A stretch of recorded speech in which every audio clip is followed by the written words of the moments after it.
অনেক হুজুরে ফতুয়াতে গণতন্ত্র সারাপ সারাপ এটা কই তাগুতের আরো সুবিধা করে দে মার সিল হেদিকে হুজুর বাগলা গুলি এলে তাগুতেরা বাগলা আর ফতুয়াবাজি করিও না ক্ষমতা আইবার বহুত দরজা আছে ওই দরজাগুলো তুমি চেনো না হুজুর তোমার হলে আমি বিপদে আছি শুধু পাকিস্তান থেকে বেশি না আড়াহিটাও যদি দেয় দাদা ডরায় দুটি খুলি যাবো মাগো আড়াহিটার লোক তো ফরমান মা মাগো ও মা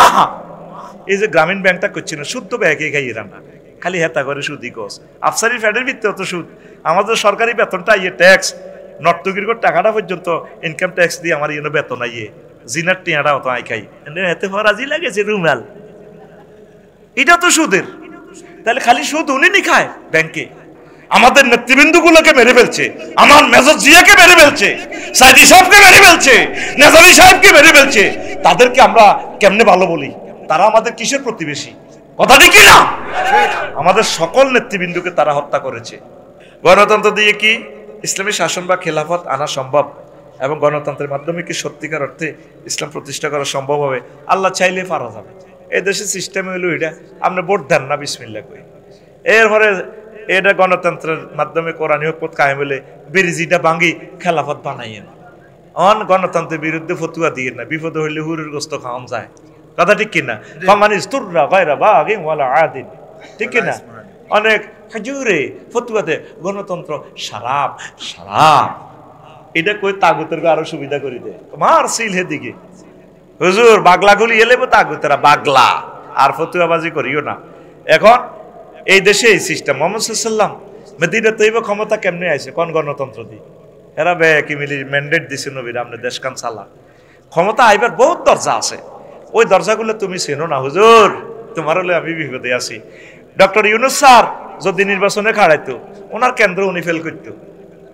আল্লাহ আল্লাহ শানু কি করছে Yunus I love you Yunus sir কি হয়েছে তোমাকে আমি বাংলার মাসনাদে বসাবো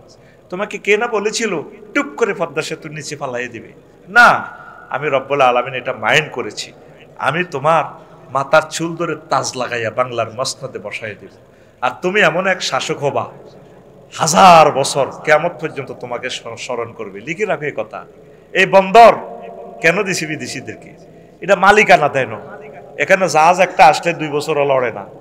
এটার ভিতরে তেল ঢুকাই বেছে পুরা পৃথিবীতে তেল টোকাই হয় না কিরে নোয়াখালী তেল নাইকা গোডাউনে সিন্ডিকেটে করি ওই জাহাজের ভিতরে তেল জাহাজ ভাড়া করি কবেটা জাহাজ কোম্পানি রে পাগল লগল জাহাজ সিঙ্গাপুর তো বাংলাদেশে আইতে এক সপ্তাহ যাইতে 1 সপ্তাহ কি দরকার জাহাজ ইয়ান বাঁশে আমরা ভাড়া দিমু 10 লাখ এটাই যেন থাক হানি সিঁসি এটার ভিতরে তেল 1000 কোটি টাকার তেল পড়ে এটা এইটার ভিত্তিতে গোডাউন বাংলাদেশের কেউ জানে না ইউনূস স্যার এটি উদ্দেশ্য করছে এখন জাহাজ কোন দিন ঢুকবে চট্টগ্রাম বন্দরে ইন্টারনেটে দেখা যাবে এবার এটা যাইবে কোন দিন 7 তারিখ 3 তারিখ সব রেডি এটা যদি সময় মতো খালাস না করে চান্দুরা ডাইরেক্ট জরিমানা ভরে দিবে এবার ওই পৃথিবীর ওই রাষ্ট্রে আবার ধরবো কি রে এটা আঙ্গ দেশের বেজ্জিতি করলে এটা কোন কোম্পানি রে এটা আফসারি কোম্পানির সিলগালা লাগা জানোয়ারে রে ক জায়গাত আগুন লাগাইছে ডক্টর ইউনূস স্যারে লিল্লাহি তাকবীর দেন লিল্লাহি তাকবীর আদ্রব্য মূল্য বাড়াইবার সুযোগ আসেনি হ্যাঁ চিনলেন না চিনবেন ওনাকে 40টা 50 বছর বিমান চলে আমাদের বিমানের ইনকাম রাডার ইন্ডিয়া জায়গা বিমান একটা বিমান আকাশ সীমা ইউজ করলে $500 অটো সিস্টেম এটা রেভিনিউতে যোগ হয় 13,000 কোটি টাকা আমাদের রেভিনিউতে এখন যোগ হয় এক লাইন বক্তৃতা দিছে বেশি লাগে না তুই তো হারা দিন মাইজ দি বক্তৃতা দিস তোর নেতা তুই উড়ালাস কি নেতা এতে মতিহানি লয় এক লাইন বক্তৃতা দিছে আমাদের আছে সাগর আপনাদের আছে লকল্যান্ড পাহাড় সাগরের সাথে পাহাড় আমরা মিলাই দিব সারা পৃথিবীতে ব্যবসার দুয়ার খুলে যাবে এক বক্তৃতা দিল্লি আগুন লাগিয়ে হয়েছে আফাতে ফত দিছে এখন ধরা দেখছো তে আঙ্গরে আমরা নাকি ধরা এখন আমরা বন্দর না দিলে ধরানো ধরা কিনা তাম পৃথিবীতে এখন ব্যবসার দরজা খুলে দিছে উনি কি বুঝস এখন পাকিস্তান তো দেয় আলু হ্যাঁ তারা বোমা ফাটাইছে এক আলুর ডরে ফাটাইছে ফাকির খানো কফি বীজ এটা কিতা খায় আর কি তেলাই দিছে আর কোমাগো বোমা ফাটাইছে বিষ ফাটাইছে শুধু পাকিস্তান থেকে বেশি না আড়াহিটাও যদি দেয় দাদা ডরায় দুটি খুলে যাবো মাগো আড়াহিটার লোক তো ফরমান মা মাগো ও মা এই যজ্ঞের নেতা চাইছিলাম, আল্লাহ আশাটা পুরেছে। তুই যে নেতা টোকাস এত তো বেচা যাইব। ডক্টর ইউনূসের লড়াইতে হচ্ছে নি, একদিন এলে তারা শান্তি দাস না, রবের কাছে একদিন দাঁড়াতে হবে। আর আমি নিজে গবেষণা করছি কেন ওনারে আল্লাহ মসনদ দিল। এই যে গ্রামীণ ব্যাংকটা করছে না, সুদ তো ব্যাগে খাইয়ে রান্না, খালি হেতা করে সুদই কস। আফসারি ফ্যাডের ভিত্তি অত সুদ, আমাদের সরকারি বেতনটা ইয়ে ট্যাক্স, নর্তকির টাকাটা পর্যন্ত ইনকাম ট্যাক্স দিয়ে আমার ইয়ে বেতন আইয়ে, জিনার টিয়াটা অত আই খাই, এতে ফরাজি লাগেছে রুমাল, এটা তো সুদের। তাহলে খালি সুদ উনি নি খায় ব্যাংকে। ইসলামী স্টেট কায়েম না হওয়া পর্যন্ত তুমি 100% সুদের আশা করতে পারো না। চেষ্টা করো, সোয়াব পাইবা, তবে তুমি মুক্ত হইতে পারবে না সুদ থেকে। আমার মনে হয় যেন লক্ষ লক্ষ গরু কিনে দিছে না, গ্রামীণ ব্যাংকে তো গরু কিনছে না। এ কোন ব্যক্তি দুধ খায় আড্ডি বেরাম ভালো হয়, কোন মহিলার ঋণ দি টিনের চাল কিনছে, বিধবা মহিলাগা দুধ বেশি টিনের ঘরে হুতি, হয়তো আল্লাহর কাছে দোয়া করছে, আল্লাহ যার ব্রেনে বরকতে আমি কদুর বিধবা মানুষ আরে কেউ সাইরা না ঋণ দেনা, হুগলিগার আমার ঋণ ছেলে আরে লাড়ি লই দৌড়ায়, আয় 10-12 হাজার টাকা ঋণ হাই মানুষের কাম করি করণী ব্যায়াম করি, আমি বুঝলাম আল্লাহ আরে যে এত সুন্দর ঘরের তলে রাখছে, তুমি আল্লাহ তারে তোমার আশ্বাস সামিয়ানার নিচে স্থান দাও। এই জন্য আমার মনে হয় যেন ওনারে বাংলার জমিনের এই রাজটিকে কপালে আল্লাহ পড়াইছে। কোটি কোটি মেট্রিক গ্যালন দুধ উনি উৎপাদন করছে, তুই কিতে করছ? উনি রে আল্লাহ, উনি আমার কথাগুলা পৌঁছাইতে পারে, সারা পৃথিবীর রাজাগুলো ওনারে দেখলে দাঁড়াইয়া সালাম দেয়। এরকম মানুষ আর ফাইতিন, তুই নির্ঘাত আরে গালি গালাজ করবি কর, আমি শুধু তোর ফেব্রুয়ারি পর্যন্ত আসি, ভোটের রাত 8টা পর্যন্ত, তুই আর হরে আরে কবি আফসারি ভাই দে এত বড় দূরদর্শী চিন্তা, তার চিন্তাটা যে জগৎ যে পৃথিবী পর্যন্ত ফারি যায়। আমরা মনে করছি আমি হাইজলামি করে কমেডি করে কিতে কিতে কয় হাগলের মতো, ওরে বাউরি তার নজর দিয়ে প্রথম আসমান পর্যন্ত সেদে। এরকম রাজা আর ফাইতিন লেখি রাখ, এরকম রাজা আর ফাইতিন মানুষ পাইবি, ডক্টর ইউনূস সাহেবের মতো মানুষ আর ফাইতিন।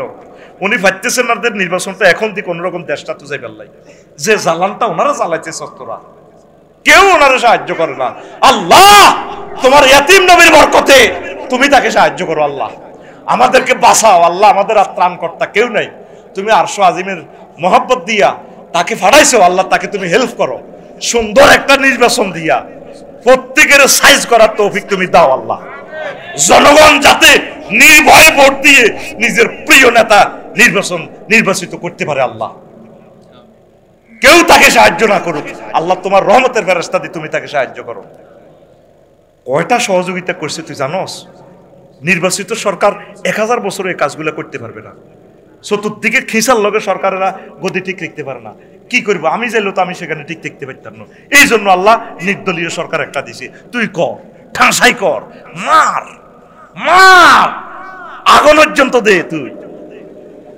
দে, দিছিনি ওর কথা দিছিনি, শুধু আর 2-1 বছর দিতে দেখতে দাদা আমার ইউনূস স্যার এমন দম দিত, দেখবি হেতারায় জয় বাংলা। ওমা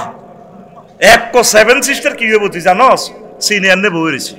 আঙ্গ ফেলানি মারি লটকা বুঝতি, কিন্তু এই ইয়েনো সবুজ দেশা এনে ক্যাডারগিরি করে, মাইজ দিয়ে জেলে কিতা কয় ইয়েনো জেলে, ভাই আসসালামু আলাইকুম কেমন আছেন, তাদের 18 রাষ্ট্রের সাথে তাদের সীমান্ত, আঙ্গ লোকগুলো মারে হাত করে গুলি করে দেয়। হিয়েনো তো তারা তারের মতো সোজা, চীন সেনারা কন্যাতে কন্যাতে আগা আলাদা দাদা সৈন্যরে, এরপরে আব্বা কয় না, আব্বা করছে আরো কন্যা। আঙ্গরে যে কষ্টটা দিছে, আমাদের নেতৃবৃন্দ গুলোকে মেরে ফেলছে, আমার মেজর জিয়াকে মেরে ফেলছে, সাইদি সাহেবকে মেরে ফেলছে, নেজামি সাহেবকে মেরে ফেলছে, তাদেরকে আমরা কেমনে ভালো বলি? তারা আমাদের কিসের প্রতিবেশী? কথা ঠিক না? আমাদের সকল নেতৃবৃন্দকে তারা হত্যা করেছে। প্রিয় বন্ধুরা, এই গণতন্ত্রের মাসলা গেল, তোরা আমার রাজনীতি কিনলে করস, আমারে প্রশ্ন কর নামাজ কেন করবি, রোজা কেন থাকবি, বিয়ে কেন করবি? আয় কি রাজনীতিবিদ রে? ও বোধ রাষ্ট্রবিজ্ঞান মনে হচ্ছি কে, মনে LLB ল হচ্ছিলাম কে, ও এরে আফসারি এটি করছা করছা করছা মারিয়ে লেবো তোরে।